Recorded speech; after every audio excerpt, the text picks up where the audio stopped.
Ladies and gentlemen, welcome to the latest edition of the Broad Street Line. I am Roy Burton alongside me, as always, a tag team partner and a man who is one of the few people in the sports world not to be called a hoe this week, one Chris Domingo. Mr. Domingo, how are you doing? As always, as we say during these times, it's air quote Saturday morning, sir. Oh, Roy, I am going to make a vow on these airwaves and say I will not share my music in the year 2025 because nobody gives a damn about that crap no more, man. Like we're past like caring. Like I don't know. I don't care how old your music age is. If you 77, 27, 57. Like see, maybe I feel left out because I'm not on Yes, Spotify anymore. that's Because what it now I'm is. on Apple Music, and like they don't do any of Nobody this care to about no me, man. Apple Music rap. That's what it is. no, You're just a hater.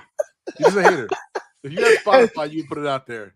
It's like, no, no, yes, because we know that you listen to the Wonder Years or whatever, and you're 77 years old. No. You're on Apple, and no one cares.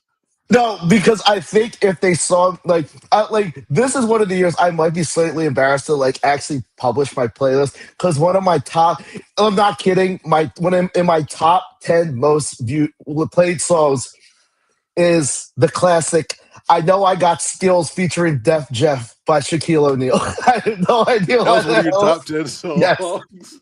I have Hey, no whatever idea why. works, man. Hey, whatever works, man. It's a banger in the gym because no, That's but what I'm like saying. Like sometimes, like it's just like there's just banger gym playlists. Like a lot of my stuff is like so. Like I don't know. I haven't even looked at mine this year because I haven't like listened to that much stuff on Spotify. But usually my Spotify stuff is stuff I've already downloaded, so I don't have a lot of like when they do my Spotify rap. It's like you've listened to like 100 minutes of music. I'm like I know I listen to more, but it's just that, like I guess they don't count in a certain way. But like everything I listen to is like just gym stuff. So it's like I'm 30 years old. Like, it's whatever. I'm trying to think. Oh, jeez. Tipsy. Jaquan Tipsy is probably on my list oh no, because here. it's a banger You know song. what? You know what? I'll give you my top 10. My top 10 playlist. No, my top 10 songs of 2025 in the order. In the order. Starting from Okay, 10. I don't even think you've heard of some of these songs. I probably I haven't. heard that all these songs are probably all 2000. No. There's a couple recent ones. Number 10, Dropping Gimme 50 featuring Hurricane Chris by Mike Jones. I heard that, by the way. I heard that on the show Unsportsmanlike. So shout out to that. Okay, They all play right. music on there. Number 9, Wants and Needs, Drake and Lil Baby. I don't know why I listen to that song a ton. Not like us because I'm still in like I don't know. I'm like 2 years early or 2 years late on everything music wise. Like that, it's another Kendrick, Young Metro Boomin Future song. This song Halle Berry by Hurricane Chris. I have Oh, I no know Halle idea. Berry. I know that song. Okay. Okay. You Need got it. a couple Hurricane Chris songs on there. No, it's because it was A Bay Bay. Like no. You know why? That Flex 2K station on Sirius plays all these songs I never really listened. They must have missed my listening buds in 2006.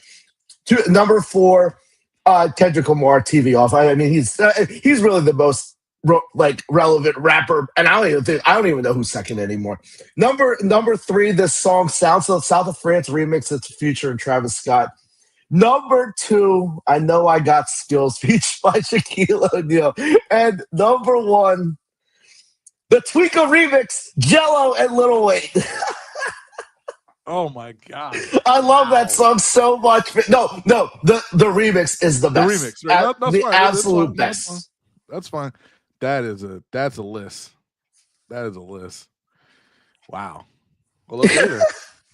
This is why I'm not publishing it because I will be absolutely judged if I put this out there. Yeah, that's a list. Yeah, that's absolutely us. Yeah, tweaker, tweak the regular joint, tweaker bangs. I'm sorry, like tweaker's a really good Okay. song. I'm sorry, man. I got no complaints about that. But yeah, no, you can't put that out there. You can't put that out there for consumption because that is the weirdest list I've ever heard. Yep, it is. But anyhow, we have a lot of stuff to get to on this edition of the Broad Street Line. Obviously, Sadly, we need to talk about the local football team because if for whatever reason they continue to play football games and we discuss them until they're done this season, they might be done earlier than we expected this year. We'll talk about that as we get prepared for a Monday night matchup against the Chargers coming up in a couple of days. We got some NBA news to discuss as well.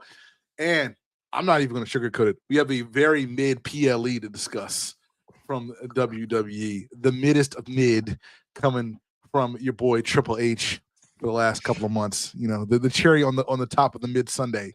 But you know what? Like, PLE. But once again, I'll make a bold prediction. It doesn't matter because they will sell like whatever Royal Rumble is. Like that's where I feel like I don't know, like the criticism, like it's warranted, but nothing changes because they're going to put 60,000 in that wherever the hell I don't even know where Royal Rumble is this year. They'll put Saudi Arabia. Like, oh Jesus! Oh yeah. So they're all right. So they're already banking 30 million for that. Like I mean, and I understand it was Cena's last match, and you had like insane star power for 46,000. That's a Mania. That was a WrestleMania. Like. That was what night one was in Vegas. Like these numbers that WWE is pulling out is pretty remarkable. And I don't know, like, but they just don't know how to book the main events. But they have such star power. I'm not even sure it matters any because they bring back Liv Morgan. Like I feel that like these people that they have are just a lot more popular in general pop culture than they've ever been, other than maybe Attitude Era. Like Liv Morgan is insanely popular, good for her. Like I'm a big fan, but these people are on like another level in terms of just reach. It's pretty remarkable. No. The TKO, I guess machine, I guess we'll call it, has done a really good job of putting these people out in front of a lot of cameras, a lot of microphones, over the last 2-3 years, however long this partnership has been. So kudos to WWE, like you said, like that. The train ain't going nowhere, right? The train's going to keep going. Yeah. You can put out mid product and it doesn't matter. Like you're going to keep selling out these arenas. You're going to keep pulling in money, and then of course people are starting to talk now because this is the last month of the WWE library on Peacock. As of January, it is gone. It will be gone from Peacock. I'll say forever because it's not going to be on Peacock anymore. Where it's going to go next, nobody knows. But again, that is a huge and a very worthy, content-worthy library. Yeah, lucrative thing for TKO. But it's a lot of content that a lot of people are going to be interested in. So. Going to be interesting to see where that ultimately winds up. Probably ESPN or Netflix, but we'll figure out where that. But speaking of a camera, I need a camera in front of the embattled president of the fake university known as Stalin University. Where is this man? I need to see this guy. I need him to speak on this offensive line because. As much as everyone is just and I don't know, we say it every week. It's the whole team. You just I don't know, the offensive line's the main culprit, but now you can involve the quarterback because he sucked last week. I don't know, there is no other way around it. He sucked. I can't that was one of the worst Jalen Hurts games I can remember, and we're not blaming the wind. I'm sorry. Right. Yeah. I don't care that he had 230 yards. I don't care he had 230 yards. I don't care he had a couple touchdowns. He had a couple of turnovers. He had an interception and a fumble. Missed some butt naked open dudes, and just had a terrible game. I think it was like a 55% completion percentage. Yeah, do not give me good Jalen Hurts game. Don't give me adequate Jalen Hurts game. Like Jalen Hurts knows. Like if you guys saw the Hard Knocks that it came out a couple days ago. Like Jalen Hurts took responsibility for a lot of these things, a lot of the bad things that happened in that Bears game. He's like, look, man, I missed some throws, I missed some plays. Like I left a lot out on the field. Kudos to him for taking responsibility for it. But that being said, you gotta play better. And if you don't think a Super Bowl winning quarterback and a guy who's been to 2 Super Bowls doesn't have significant input on what the play on what the plays are, you're crazy. I don't know. I think. Because people keep saying, we're still having this conversation. Why doesn't Jalen throw over the middle? Because he doesn't like throwing over the middle. I don't know. This isn't Nick Sirianni forcing Jalen Hurts to go against his will to not throw. I'll say it. These guys are 2 peas in a pod. They kind of they're just like I don't know, like there's this, I don't know, and I think people have said it. You need a new voice in the room, adult in the room next season. Like, and you need someone from outside of this Sirianni tree, which I don't know is a bad tree. All right, hold that thought for 30 Yep. seconds. Again, this is the Broad Street Line, 106.5 FM, WPPM, LP, Philadelphia. Again, you can follow us on Twitter. He is at SKD215. I am at the BS Line. There is a voice available outside the building who used to be inside the building. Might still have the key card. All you got to do is go in the system, reactivate the key card, bring the voice from outside back inside. Chris Domingo, do you want offensive advisor Frank Reich back in the building? No. You need to, because one, like I don't know, like because I think people forget Frank Reich's offense was boring as hell too. This is what I think Jason Kelsey said, and it's so true. What? No, because they had a good offensive line. I feel like I don't know, because at some point I think Jason Kelsey might have said it this week on his podcast. Like at some point, the play calls don't matter. The players matter, and the players are to a man having a collective deep down season. I can't think of a player on the Eagles offense, not one, that's having an okay season. Oh, I can think of one. Devontae. Oh, Devontae. Yeah. Okay. That's it. That's it. Okay. But you know what? I take it back. I take it back. I think Dallas Goedert's having an okay season. Who? I haven't seen that.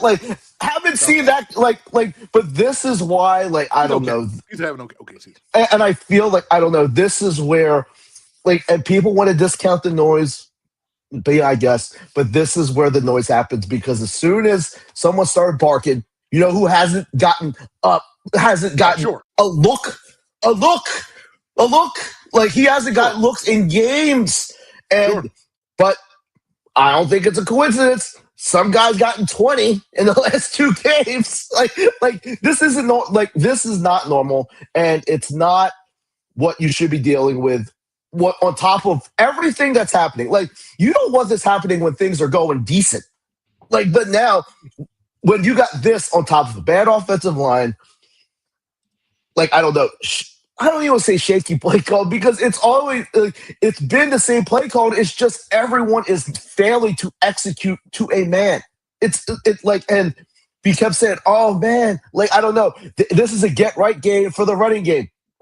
Again. We gotta stop. I'm done with that. I'm done saying that stuff. No, we gotta stop saying that first Giants game was supposed to be a get right game for Saquon, and it wasn't. And I'm like, all right, forget it. No. Let's just come to the conclusion. This offensive line, the running game will not get right. This is it. This is the baseline. I don't know. There's no play calling that can help this. Some people keep saying, "Oh man, if they would have surprised." There ain't no surprising.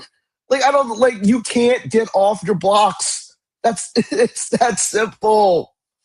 So I need to ask you a question, because you have for several weeks now, pointed a finger, at the man, at the chancellor, the dean, the head trustee of a certain university in the northeast portion of the United States.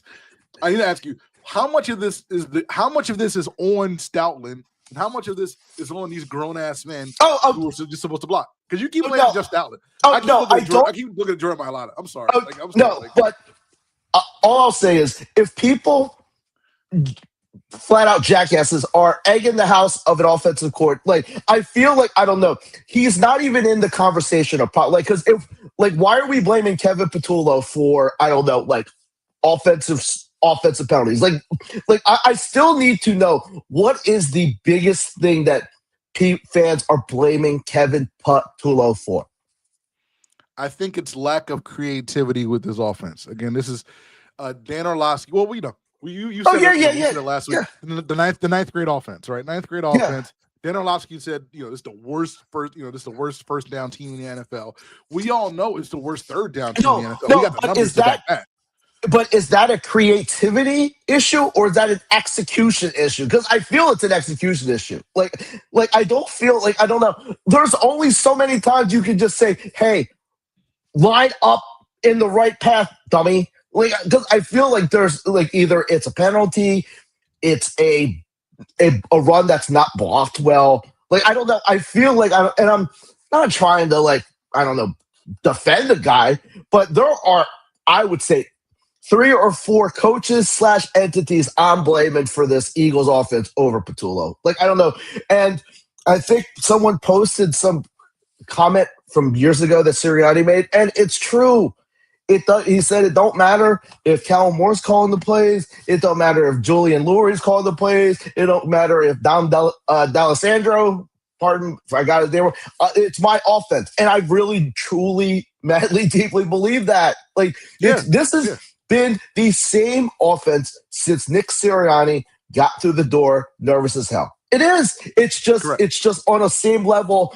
You know why it was different last year? It wasn't because of Kellen Moore. It really wasn't. It was because this offensive line were just, I don't know, a fortress. Like, that's the only difference. Like, did he call a dagger once in a while? Yeah. But overall, like, you never saw in cutting routes. You never saw motion last year. You didn't. No, like, this is the Nick Sirianni do not turn the ball over offense. Like, I get it. I understand. That said, I think your point is somewhat right. I think, obviously, look, if you had to rank the issues, the biggest issue is the offensive line, right? Now, we could debate 2 through 5, because I think, for me, I think Patullo's probably 2. But number 1, and clearly by far, is the offensive line. Like, the offensive line is the problem. No matter who the offensive coordinator is, whether it's Kellen Moore or whether it's Frank Reich or whether it's Patullo or whatever like that. Again, if you can't block the guy in front of you, then it doesn't matter. Because, again, Saquon Barkley can't run. You can have Ben Johnson like call your plays, but if the guys ain't blocking dudes, then Saquon Barkley's still gonna get hit for a 3-yard loss. So it doesn't really matter. Oh yeah, I don't really blame Stoutland per se, but I feel that, like, I don't know. You said it like 7 times on Twitter. Where's Jeff Stoutland? Oh no, I just mean, if we're gonna give this guy all heaps of praise, and we do, like, I don't know, people are like, oh, Stoutland, where are I need the equal balls and strikes when you're struggling. Where, like. That's right. That's fair. Like, I don't like and I'm one of them. Sally used the best. Where are you at when times are tough? And honestly, I still and I think we know the answer. We don't need to hear it from the players. I mean, this team. I mean, you see with, like, all the injuries, and I asked our guy John Barchard, how many players on this team do you think came into this season not 100% healthy? I think it's a decent amount. Like, I feel like, I don't know, you're seeing the injuries now. Now you saw with Jalen Carter. I mean, Jalen Carter came into the season with a bum shoulder, and now he needs surgery on both of them. Yeah, Jalen Carter out this week against the Chargers after he had a procedure on both of his shoulders. He was week to week. It seems like, I don't have the official word, but I saw Les Bowen probably tweet something earlier this week. It seems like it was one of those platelet-rich, the plasma little injections in both your shoulders to kind of get the blood flow going. So I think that's what it is. So I don't think it was like a surgical procedure type of thing where they actually, like, did something like skeletal or muscular or anything like that. I feel that this is one of those, like, just wear and tear injuries where you're just and I feel all of these injuries are just wear and tear. Like, you haven't seen, like, an ACL. You're just getting back injury, knee injury. Like, I don't know, like, it just, and but still, and I hear, like, I don't know, people are like saying, oh man, they made such bad decisions letting Mekhi Becton go. I am very sorry.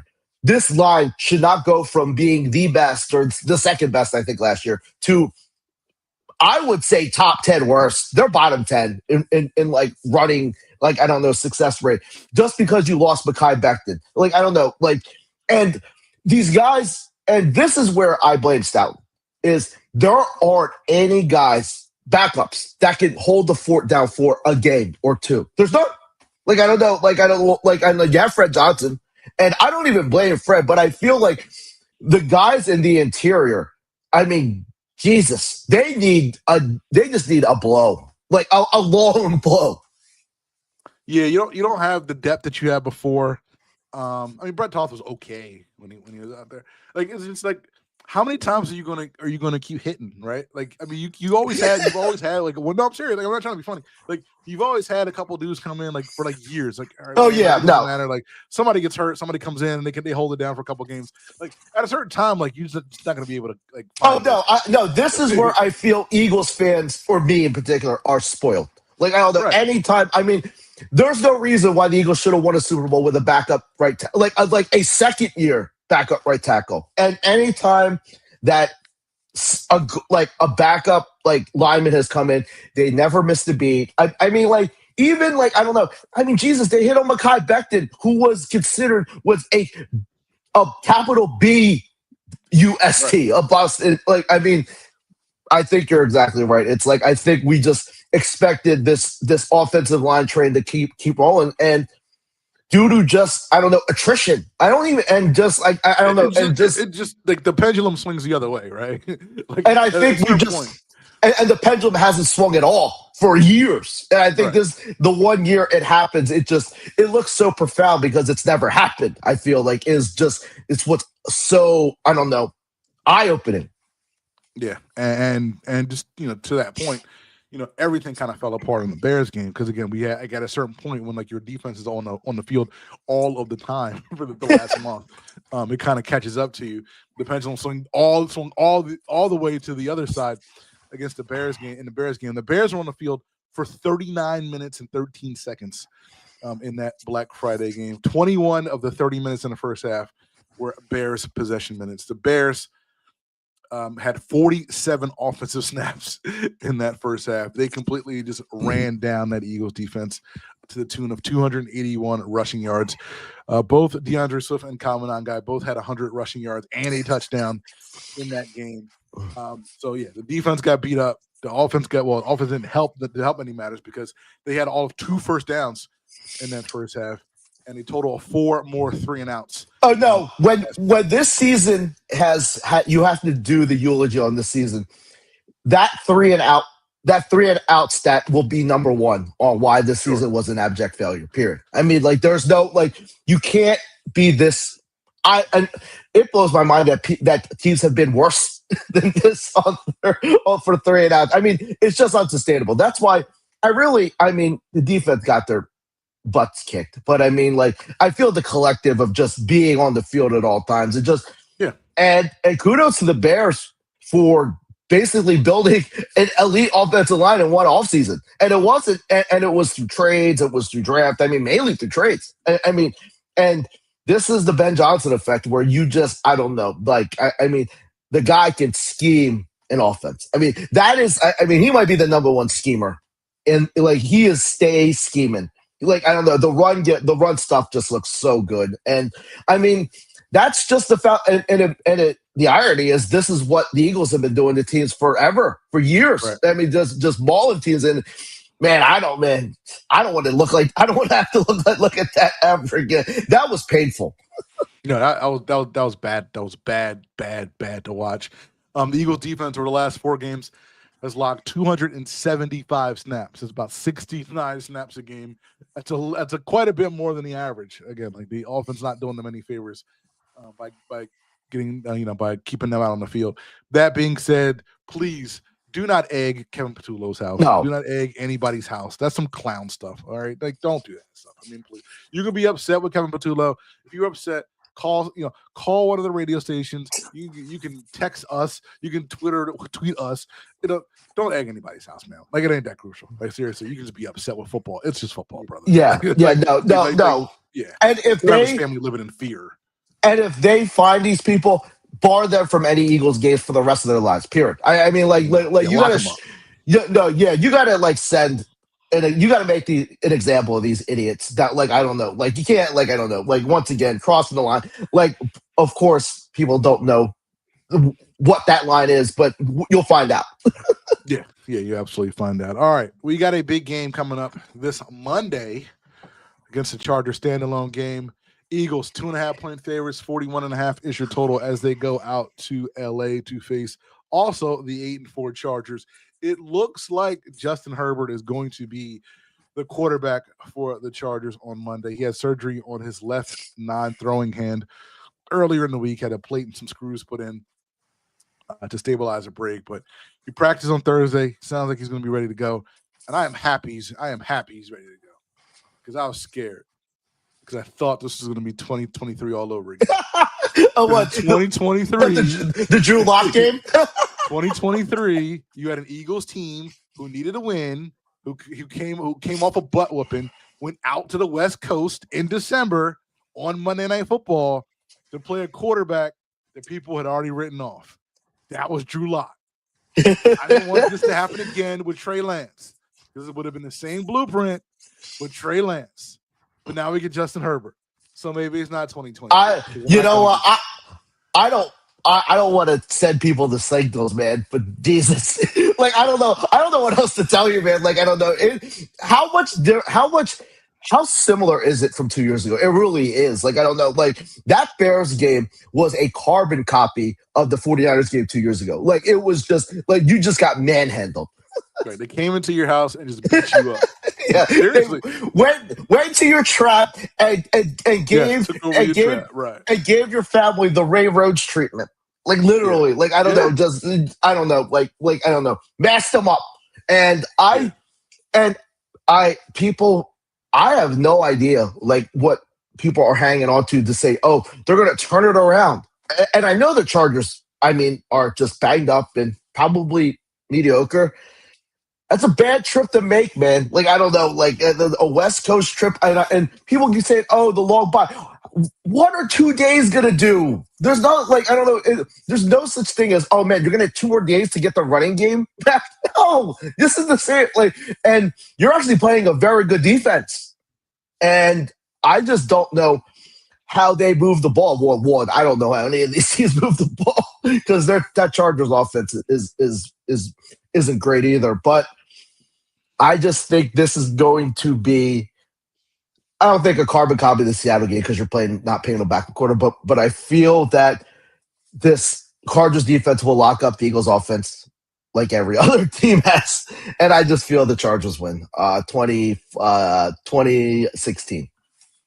So the Eagles offense has looked like trash for weeks now. Eagles are still favored on the road, and I know part of it is like a little bit of question about Justin Herbert playing, but Justin Herbert's going to play, so I think that's already baked into the number. So if this game was in Philadelphia, like it looks like this line probably be closer to like 6.5, which feels weird. They were favored by 7 against the Bears, right? Which there was a 7. Yes. God, yeah. All right, never mind. That's awful. That's an awful line. Yeah. So all right. So maybe the Vegas just hasn't caught up. Maybe no, they haven't. No. Right. I'm telling you, Eagles get so much brand equity in Vegas once the line starts because they just think, great offensive line, stacked defensive line. They don't watch the games. I really I don't know. And obviously, I think I think a lot of the money still goes to the Eagles. So no, I feel like and this is basically I would say that if the Eagles had anything going in their favor, in any part of football, because they don't even have anything going for them on defense. Like they haven't gotten any pressure on quarterbacks the last 2 weeks. They've been missing, but it starts with you can't stop the run because you're exhausted, and that comes back to can they sustain drives for 2 quarters? Oh no! You got to do it for 3 quarters. No, because I feel that I don't know because they've done it for a half, like Dallas. Right. And then once they get into the locker room, they just turn into the worst offensive team in the league. It's like clockwork. It's happened 4 or 5 times this year. Yeah, we've seen it for a half. We've seen it for quarters. We've seen it. We've seen it. There have been games where we have had 2 competent quarters of offensive play, and only 2. Like there's never. No, except for the one game against the Giants, and they fired their coach 2 weeks later, so that don't count. I feel I don't really count that Giants game. Yeah, all over the line. Yeah, no. I just don't know how. And the problem now is they're turning the ball over, which you can't do. I mean, there's with this, you're inefficient and you turn the ball over. No, you're ineffective and you turn the ball over. No.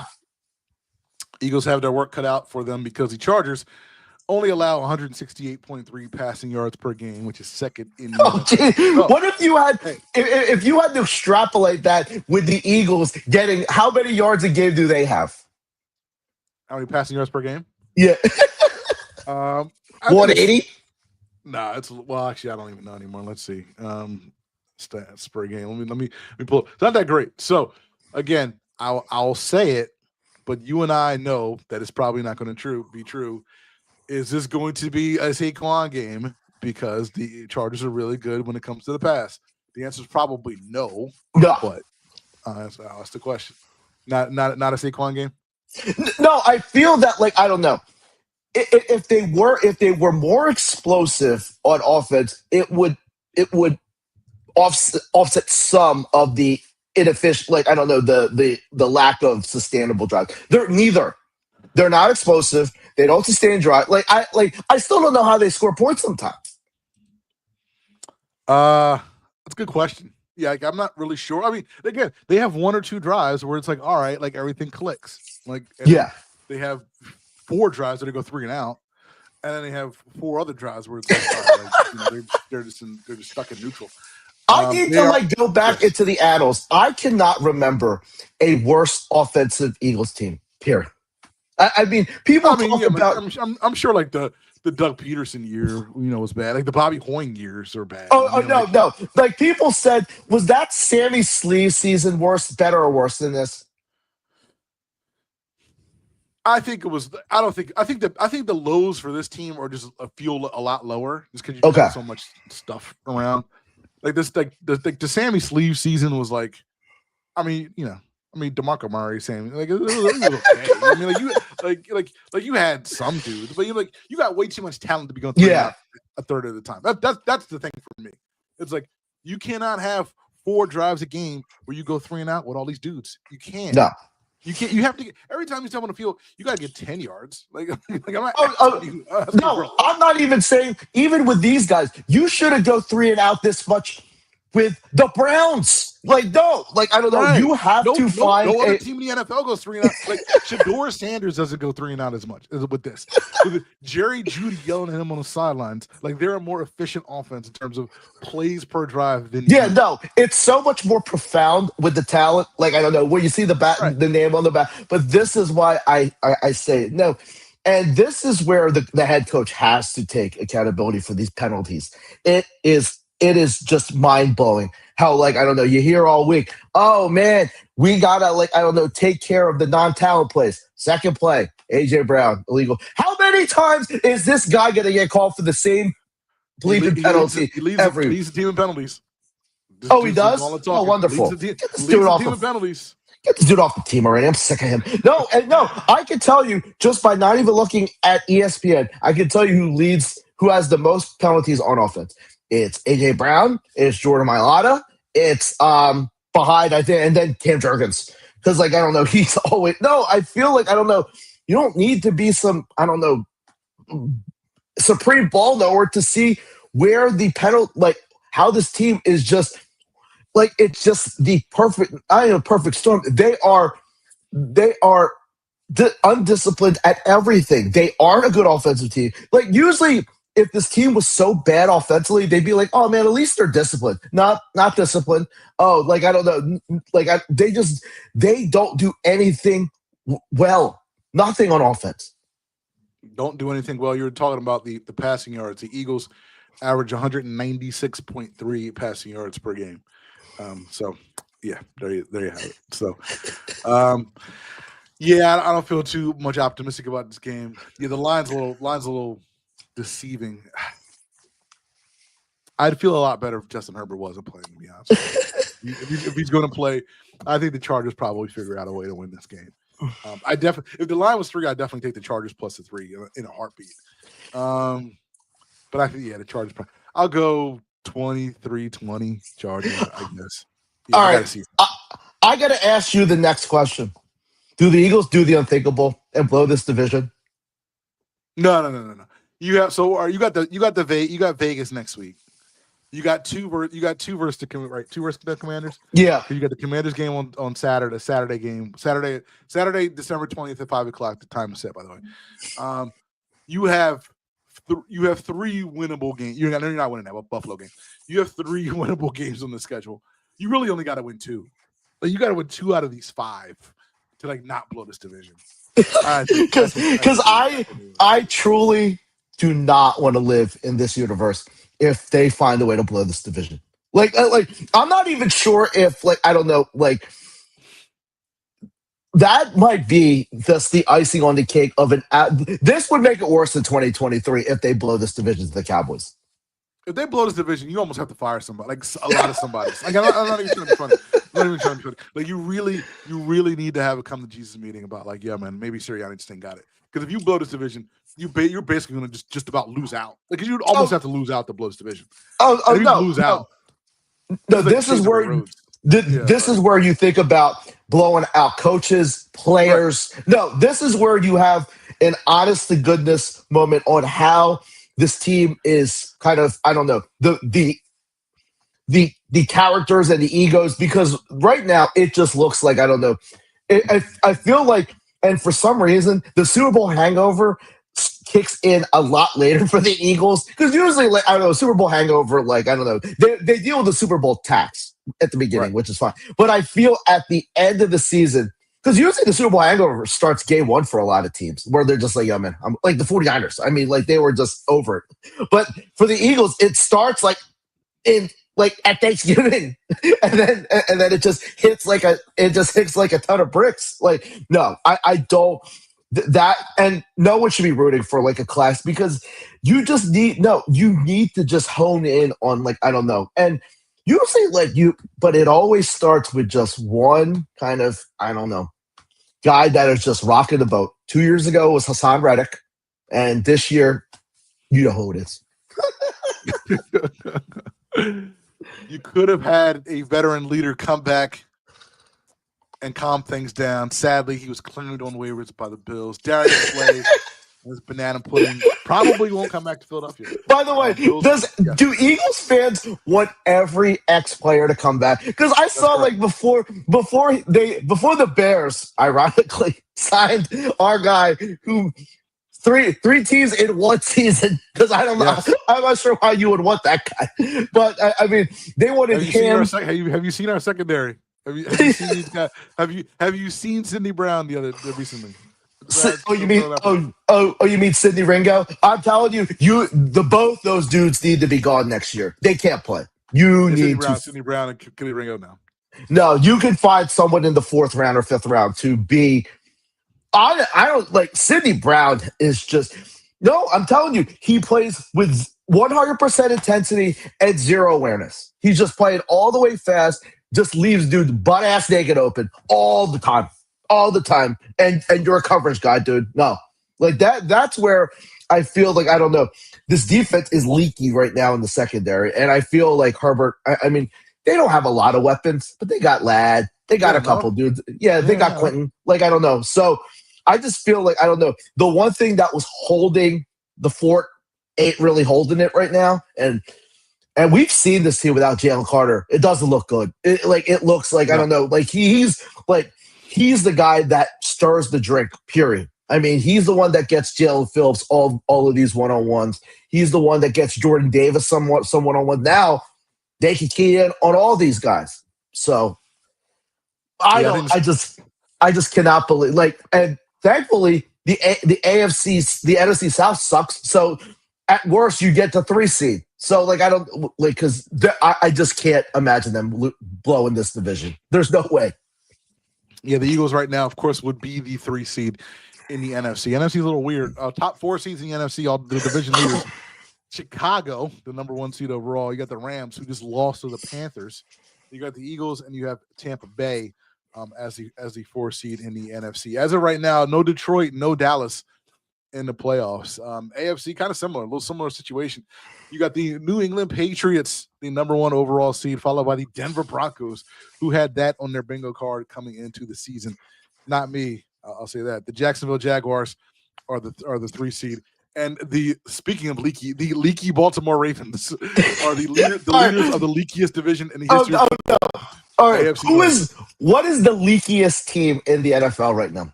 The Baltimore Ravens, the Indianapolis Colts, or the Philadelphia Eagles? Can I say? Can I put in the Pittsburgh Steelers because they're like basically tied with the they're basically tied with the Ravens. Not even no. They're not even leaky. It's been inhabited with water. It ain't leaking no more. No, this is where I say to people, I don't believe in that whole. Oh man, they know what.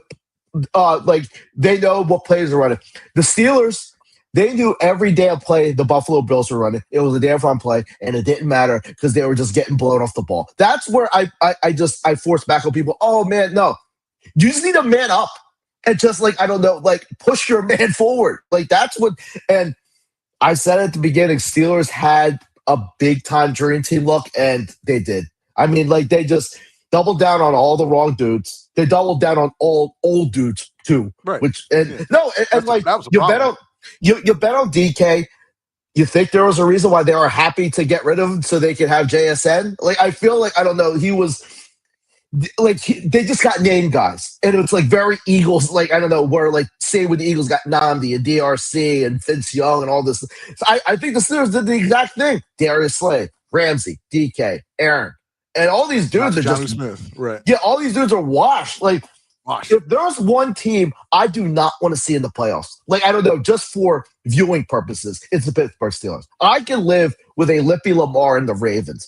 To be honest, I hope the Bengals find a way to win that division because like Burrow would be a hell of a lot more entertaining than either of the and because by far the most disappointing team in the NFL are the Ravens. This everyone was talking about this team. Oh man, like I'm gonna ask again. If it don't happen, like it ain't gonna happen this year. But when is it gonna happen from Lamar Jackson? Because is that window gonna be closed? Because I feel a lot of these windows are a lot more locked or closer to being locked than people think. Like, is the Lions window shutting? So here's the thing, right? Like you would think of like, all right, like maybe the Lions window shutting, maybe KC's window shutting or like that. But then like whose windows open, right? Like who are the teams who are like who for the next 3 years, 2 or 3 years, you can say, you know what, these teams are definitely going to be at the top. Just one, New England. Right, like there ain't that many, right? No. I believe in I think New England, once they kind of figure out, some get some more pieces on offense, receivers, like they're probably going to be good for the next 3 years, right? Oh yeah, because they got the quarterback, and he's making dudes like Matt Collins and Kayshon Boutte look really good. Like I don't know, that's like they are the number one, they're the number one ascending team in the NFL. Yeah, that's the team you buy. That's the team you buy stock in, right? Yeah. Everybody else, you're like, are you buying stock? Are you buying stock with the Chicago Bears? I don't trust the Bears might be too, and it's like I guess I don't trust Caleb Williams a little bit. Like I don't know. Like to be honest. I think number 2, and I'm not even sure they're really ascending, are the Packers because their defense is so good. Because I don't trust Jordan Love. I probably trust Jordan Love more than I trust Caleb. That's why I would. But like, I wouldn't put the Broncos in there. I don't trust Bo Nix. No, like I don't know. Are you going to trust the Colts? They might not even have a quarterback next year because Daniel Jones might walk. And you trust the Jaguars, or the Texans? That's why I'm not ready to say like Lamar's windows closing. That's why I'm not ready to say Patrick Mahomes windows closing. That's why I'm not ready to say Detroit's windows closing because they could all 3 of those teams could be the number 1 seed in their conference next year. Wouldn't surprise me at all. Oh yeah, no, surprise me. But on the flip side, these delusional Eagle fans will say, "Oh man, look at the landscape of the NFL. Oh look at the Rams, everyone's favorite." Have you watched your football team the last month? Look at you. Look at the you. All right. Look at the Eagles. Right. Don't say, "Oh, the Rams lost to the Panthers." You lose to everybody. Like you losing you would not beat. There are 27 teams you would not beat right now, including the Rams, maybe the Panthers. On a neutral field, they would absolutely not beat the Panthers at all. Did you see? They can actually run the ball and. No, that's where I feel like I don't know. The Eagles just got punked. Like I've never seen an Eagles defense get punked like that. I mean, they just blown off the ball on front, blown. It's been a long time since we've seen the Eagles defensive line just get beat every single play on the trenches. Every single play they got destroyed by that Chicago offensive line. Every single play, it was unbelievably bad on Friday. But like you said, you get the long week, so maybe No, those 2 extra days thankfully, help things thankfully out. the scheduling gods, and I'm not even like, if for some reason they lose this game, but somehow win the next 3, so if they win 3 of the next 5, they'll be uh They'll be 11. 11-6. Okay. Is Eagles Nation pumped up for January the 10th, a home game versus Dallas Cowboys? Are they going to be? I mean, yeah. I mean, if you look good in those 3 of those wins, if you end the season well, I think people will be excited. Like if you take care of business against Washington, those 2 Washington games, you beat the Raiders. Let's say you beat the Raiders in those 2 Washington games, you go into the playoffs on a win. I think people will be reasonably optimistic. I'll say it. Remember in 2023 when they lost a particular game to the Arizona Cardinals? Like, does this team have a Cardinals game in them? I just hope they don't have a Tampa Bay game in them, right? No, like because right now, if you want to complete the 2023, quest, you had a 49er game, you need a Seahawks game, a Cardinals game, and a Tampa game. You only have so many games to complete this quest, and this game will tell you a whole lot on whether this team is going to fold. And because I'm sorry, I don't know, that offensive line just needs to man up. I don't know. I get you're banged up. I get you have a collective toll on your body. I know you can't push anymore. You gotta suck it up for the next month and be like, okay, will ourselves to getting back to a functional offense, because it starts with the offensive line. Nothing matters. No play call matters. No offensive line and penalties. If you sort of fix those 2, you have a chance to win 2 games in the playoffs. That's how bad the NFC is. No, that's how bad they are. So, So we'll like you said, we'll learn a lot about this team. By the end of Monday, the Eagles face the Chargers out in LA. Speaking of the Eagles, before we move on from the NFL, the Eagles, part of the highest rated Black Friday game ever. Eagles Bears, 16.33 million viewers on Amazon Prime. After the game already, Roger Goodell said, you know what? We try to get some more corners. We try to get 2 Black Friday games next year, son. Not just 1. Try to get 2 of them things because we want all the money. So NFL already thinking about taking some more corners next year, getting 2 NFL Black Friday games. But that is not the biggest rating news of the week. No. Au contraire, my friend. We got Baltimore and Cincinnati, the last game on Black Friday, 28.4 million viewers. You mean Thanksgiving? I'm sorry, Thanksgiving. Excuse me. We got Green Bay and Detroit, 47.7 million viewers.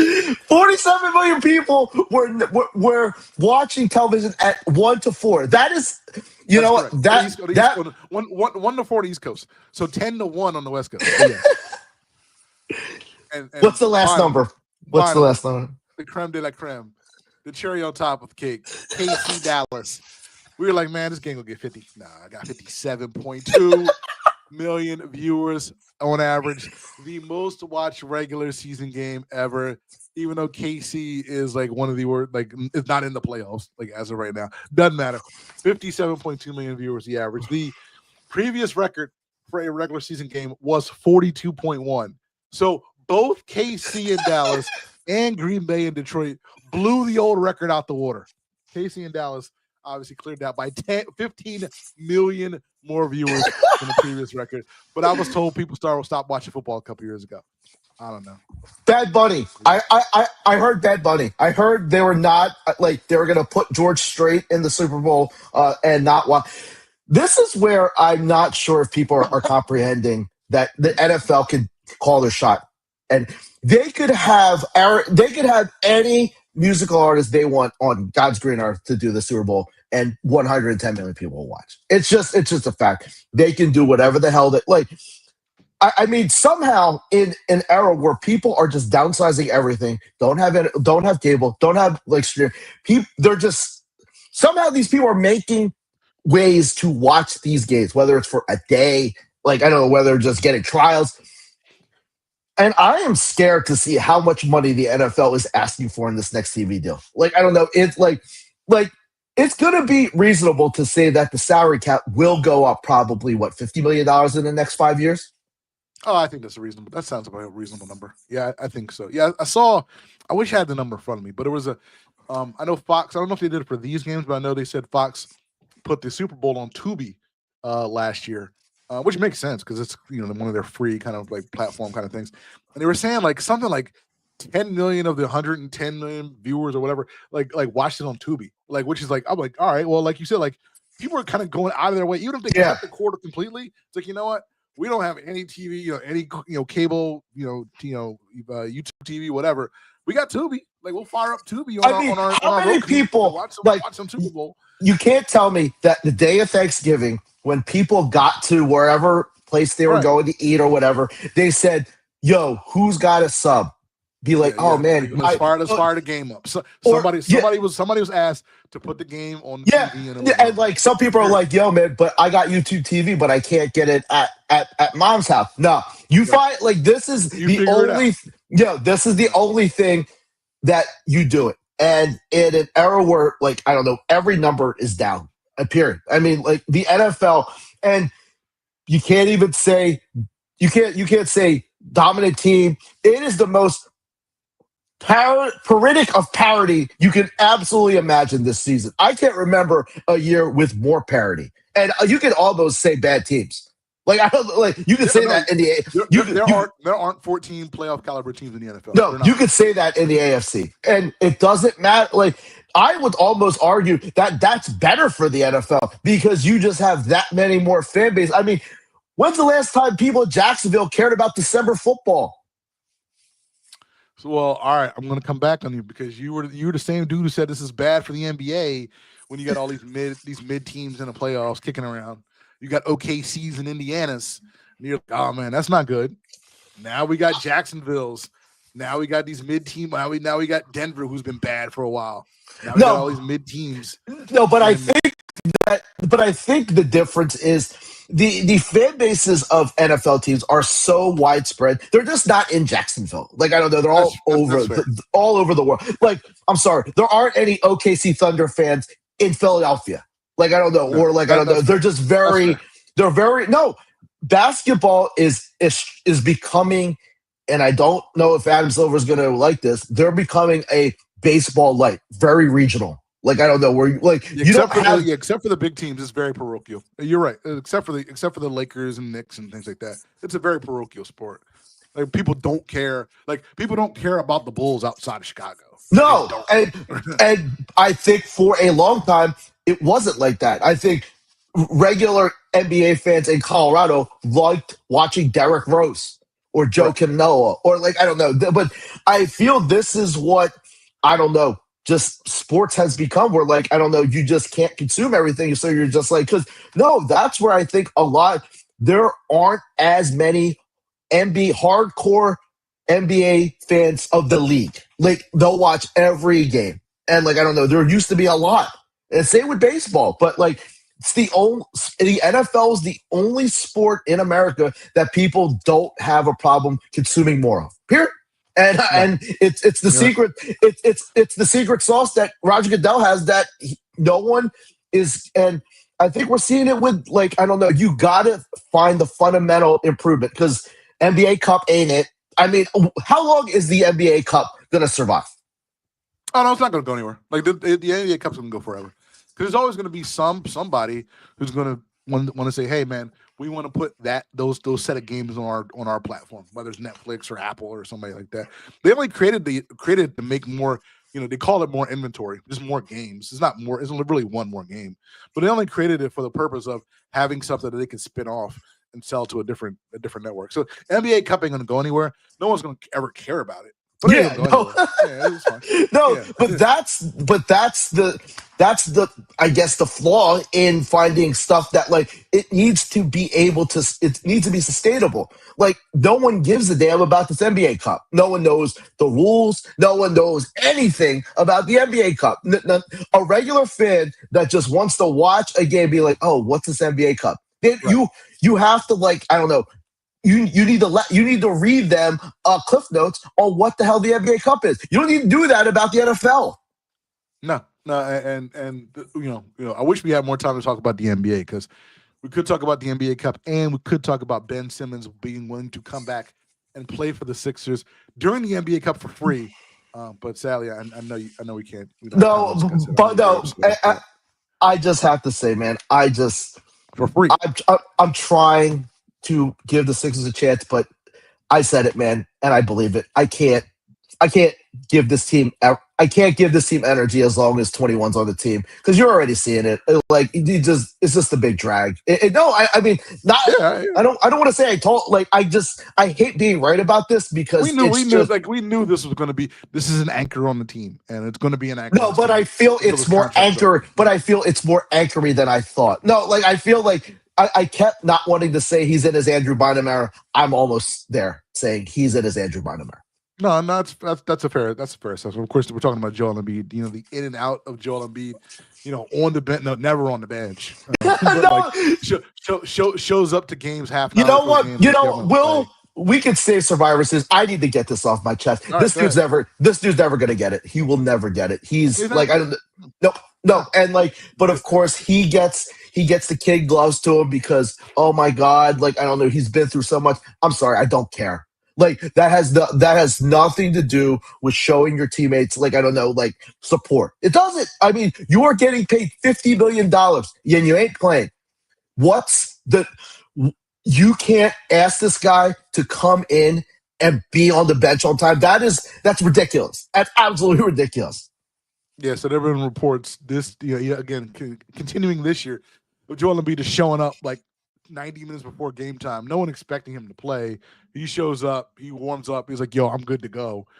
Sixers actually got fined $100,000 earlier this week for saying that he was out in a game that he eventually, wound up playing because again, he didn't tell anybody that he intended to play. He just kind of showed up, right before game time, said, "Yo, I'm good to go." So, yeah, Joel Embiid pulling that stuff. Like you said, never on the bench. This dude's never on the bench, even though when he doesn't play.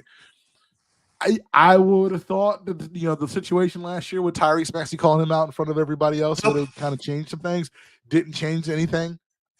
So again, he's never going to figure it out. You can't. I mean, you're going to, but you can't keep doing. You can't do this with 2 more years, right? 2.5 more years, right? We got 2.5 more years to this. Yes, him doing this in and out thing. Something has to give, man. No, I will say. If this will end up being the worst contract in Philadelphia history, period. Sure. It's terrible. It was bad at the time. It's exponentially worse than we thought. Because all the rope that people have given, he's taken it. He has it. Right. I don't know.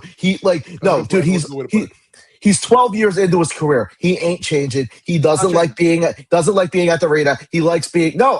I go back to that interview he did with that gentleman on ESPN. That's all I like. That kind of confirmed everything. Doesn't like. I don't know. He doesn't like doing any extracurricular stuff. He likes being at home, laying in bed, coming to the game, going home. Period. That's all he wants to do. Yeah, and it's again. Like you said, you can't teach leadership, but you should be when you're getting paid $15 million and you're the face of the franchise, there are basic things that people expect you to do, right? Like you show up and work out. Well, hey, show up on time.